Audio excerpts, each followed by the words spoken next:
नमस्कार, बहुत बहुत स्वागत है आपका। घड़ी में 5 बज गए और आप देख रहे हैं आपका पसंदीदा पॉलिटिकल शो सत्ता का महासंग्राम। मैं हूं आपके साथ विकास ब्रजेश सक्सेना। ये बुलेटिन की शुरुआत करें सबसे पहले बड़ी खबर के साथ। आपको दिखाएंगे ब्रेकिंग न्यूज आ रही है। और ब्रेकिंग न्यूज क्या है, बहुत जल्दी से सबसे पहले आपको दिखा रहे हैं। जहां दिल्ली दौरे पर सीएम देवेंद्र फडणवीस जो है पहुंचे हैं। दिल्ली में नेताओं से बातचीत चल रही है, मुलाकात का सिलसिला शुरू है। सीएम फडणवीस ने पीएम मोदी से मुलाकात की है और इस मुलाकात के कई मायने निकाले जा रहे हैं, क्योंकि एक तरफ इंतजार है महाराष्ट्र में कब होगा मंत्रिमंडल का विस्तार। बात की जाए तो 7 लोक कल्याण मार्ग पर ये जो मुलाकात है वो हुई है। डिप्टी सीएम अजित पवार भी दिल्ली में है और महाराष्ट्र की एक सूबा जहां की हाल ही में विधानसभा चुनाव संपन्न हुए हैं। अब नया मुख्यमंत्री तो मिल गया है, लेकिन मंत्रिमंडल विस्तार को लेकर सस्पेंस चल रहा है। इसी से जुड़ी है बड़ी खबर आपको दिखा रहे हैं।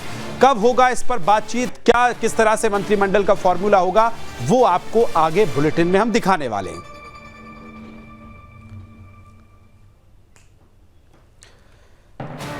तो चलिए शुरुआत करेंगे देश के तीसरे सबसे बड़े सूबे महाराष्ट्र से, जहां हाल ही में विधानसभा चुनाव संपन्न हुए और महायुति गठबंधन ने महाजीत हासिल कर ली है। विजय पताका फहरा दी गई है, जिसके बाद महाराष्ट्र को देवेंद्र फडणवीस के रूप में अपना नया मुख्यमंत्री मिल गया है। लेकिन मंत्रिमंडल विस्तार को लेकर पेंच फंसा हुआ है। सूत्रों की माने तो इसी के चलते मुख्यमंत्री देवेंद्र फडणवीस और उप मुख्यमंत्री अजित पवार दिल्ली में मौजूद हैं। इसी क्रम में सीएम फडणवीस ने प्रधानमंत्री मोदी से मुलाकात की है और मुलाकातों का सिलसिला चल रहा है। तस्वीरें आपको दिखा रहे हैं, आप देखेंगे देवेंद्र फडणवीस और प्रधानमंत्री की मुलाकात हो रही है, जिसके बाद उन्होंने 14 तारीख को मंत्रिमंडल विस्तार होने की कुछ बात कही है।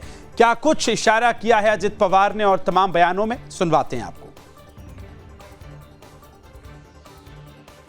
वो खाली विश करने के लिए गया था। आज 12 दिसंबर उनका बर्थडे रहता है जी, तो आज 12 दिसंबर उनका है, कल हमारे आंटी जी का है 13 दिसंबर को, इसीलिए दोनों को विश करने के लिए गया। कार्य कैबिनेट एक्सपेंशन 14 तारीख को होगा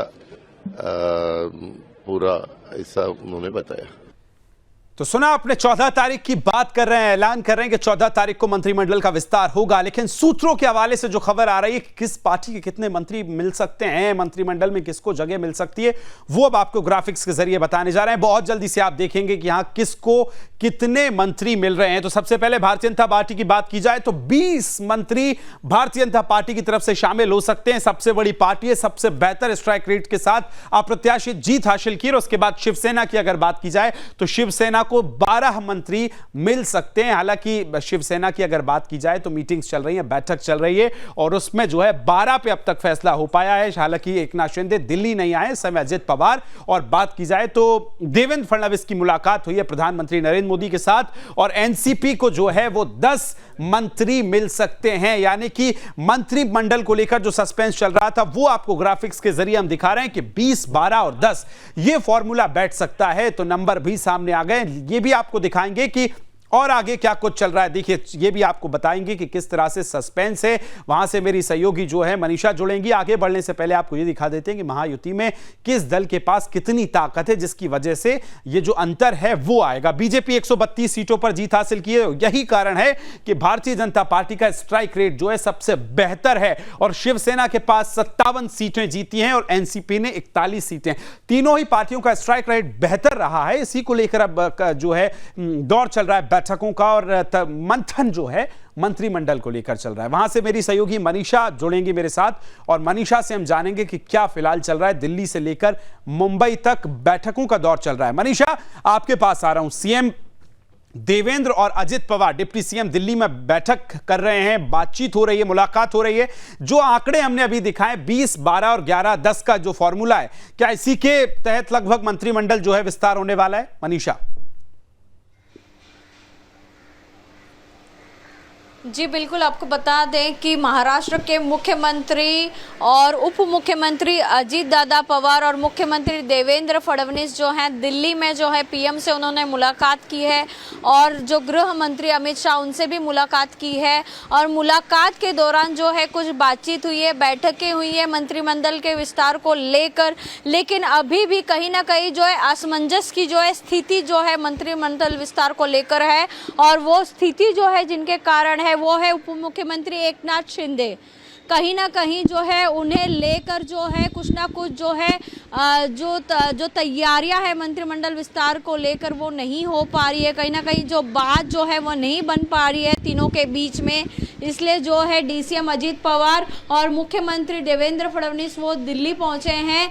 और जो है अजीत पवार ने जो है दिल्ली में ये पत्रकारों से बात करते हुए ये बताया है कि 14 दिसंबर को जो है मंत्रिमंडल का विस्तार जो है संभावित है, लेकिन अभी भी जो है फाइनल नहीं है। ये बात फाइनल नहीं है, सस्पेंस बरकरार है। अजित पवार का बयान जरूर सामने आया। मनीषा, ये भी आपसे जानना चाहेंगे, शिंदे साहब दिल्ली नहीं आए तो दिल्ली की राजनीतिक गलियारों में चर्चाएं थोड़ी तेज है कि क्या नाराजगी है, और कुछ बातें ऐसी हैं भी कि शिवसेना के अंदर ही थोड़ी सी अभी नाराजगी का दौर देखने को मिल रहा है। किसे मंत्री बनाया जाए ना बनाया जाए, इसको लेकर भी सस्पेंस है।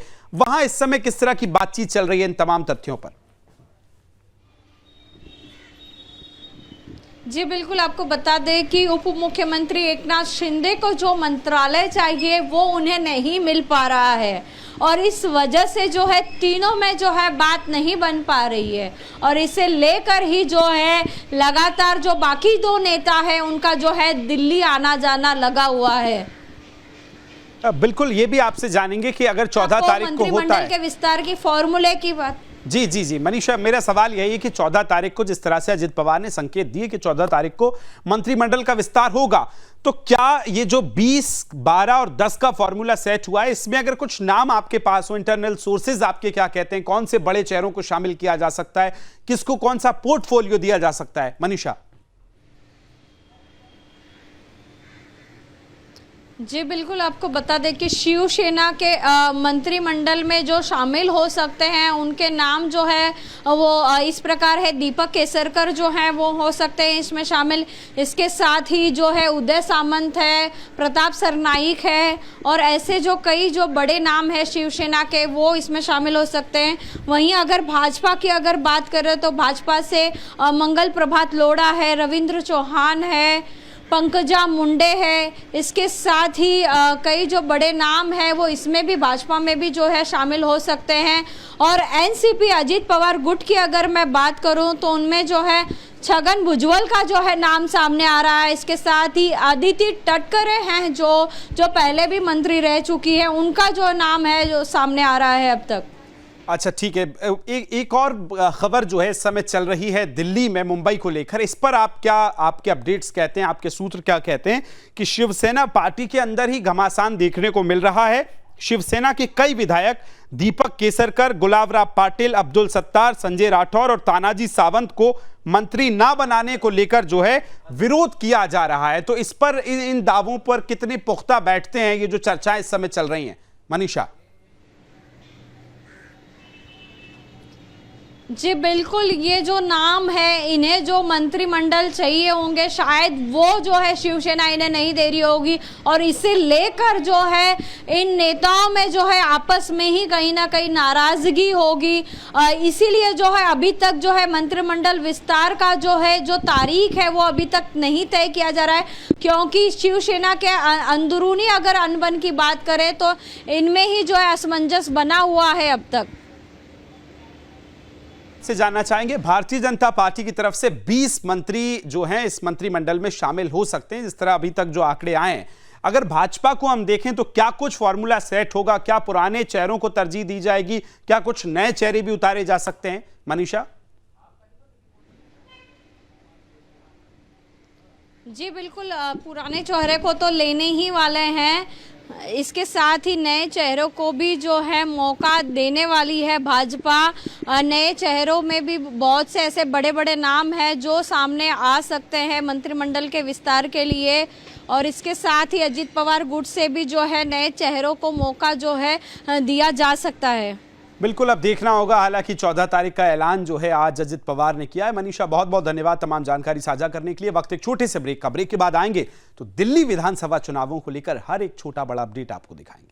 बात होगी दिल्ली विधानसभा चुनावों को लेकर। देश की राजधानी जहां दिल्ली एक तरफ चुनावी बिगुल बच चुका है, तो सभी राजनीतिक दलों ने अपनी अपनी पूरी कमर कस ली है। दिल्ली के रण में चुनावी वादों की बाढ़ आ गई है। एक के बाद एक सभी राजनीतिक दल मतदाताओं को लुभाने के लिए अपनी तरफ से तरह तरह के लुभावनी योजनाएं ला रहे हैं। जिस क्रम में आप मुखिया जो हैं अरविंद केजरीवाल ने महिलाओं को आज 2100 रुपए देने का ऐलान कर दिया है। केजरीवाल ने इस ऐलान के बाद से दिल्ली में जो है सियासत गरमाई हुई है। किस तरह से बयान दिया है, क्या कुछ ऐलान किए हैं, सब कुछ सुनवाते हैं आपको।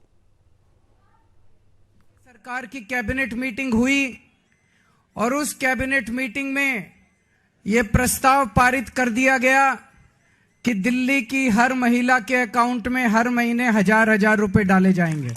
दोस्तों, इसके साथ ही ये योजना दिल्ली में लागू हो गई है। अब इस योजना के तहत महिलाओं को रजिस्ट्रेशन करना होगा और रजिस्ट्रेशन के बाद जो जो महिलाएं रजिस्ट्रेशन करेंगी उनके अकाउंट में 1000 रुपए आने शुरू हो जाएंगे।